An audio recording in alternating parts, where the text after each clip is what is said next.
mendalami makna daripada negara bangsa maritim, mendalami hakikat negara bangsa maritim demi wujud ketahanan nasional. Sama-sama maritimnya, tapi cita-citanya, idenya mungkin agak berbeda. Apa itu ide? Ide itu gabungan daripada mitos, ideologi, utopi. Ini diramus demikian rupa menjadi ide. Melihat negara bangsa maritim itu bagaimana kita melihat? Seperti dulu kemajuan perubahan, maka kalau Indonesia mau maju harus bisa membaca. Apakah membacanya dari sejak teori pembangunan Pak Harto atau kita rubah membacanya? Nah, maka menghadapi situasi hari ini, kita pandang Indonesia kita itu sebagai apa? Nah, Indonesia yang kita baca hari ini, Indonesia yang ruang lingkupnya luas. Jangan pernah mengatakan pulau terdepan, pulau terpencil, nggak ada. Kita mandangnya jangan, tidak ada pulau terluar, tidak ada, adanya negara bangsa maritim.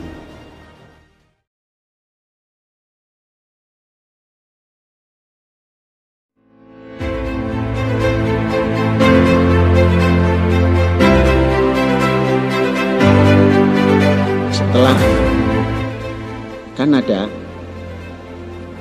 itu yang memiliki teritorial bentangan laut yang terluas di Indonesia. Maknanya mempunyai simpanan laut yang dilalui oleh Khatul Istiwa yang terpanjang di dunia. Itu maknanya memiliki kekayaan alam laut yang terbesar di dunia. Saya mempelajari kekayaan laut Indonesia ini sampai dunia hancur bisa kaya dari laut saja.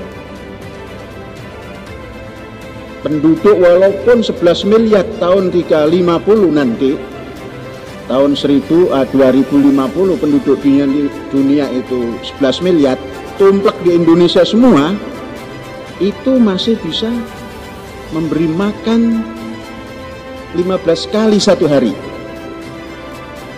Saking kayanya. Dari permukaan laut sampai dasar laut, hangat Indonesia itu. Makanya kekayaan laut yang hidup di laut hebat-hebat. Walaupun tidak tinggal di pinggir laut, kamu bisa membudidayakan seluruh kehidupan laut di darat dengan teknologi laut. Kalau kita menginginkan seperti itu, ekonominya harus berlandaskan knowledge ekonomi. Ekonomi yang digerakkan oleh knowledge, pengetahuan. Digital ekonomi. Namun, bagi Indonesia digital ekonomi ini tidak memberi manfaat apa-apa. Mengapa? Hanya bisa mengoperasionalkan bukan knowledge ekonomi Indonesia. Nah, sekarang mari kita mulai knowledge ekonomi. Kita hadirkan benda-benda hidup di laut, kita masukkan ke darat, kita olah di darat, kita hidupkan di darat, kita besarkan di darat, kita ekspor. Itu namanya knowledge ekonomi yang bisa dirujuk oleh siapapun. Semuanya kita buat di darat. Kemudian sistemnya diakui oleh seluruh dunia. Kemudian pendukungnya diakui oleh dunia. Nah, ini namanya ekonomi yang bisa dikontrol Dan inilah yang dinamakan knowledge economy, dan semua pasar dunia ke depan akan mengontrol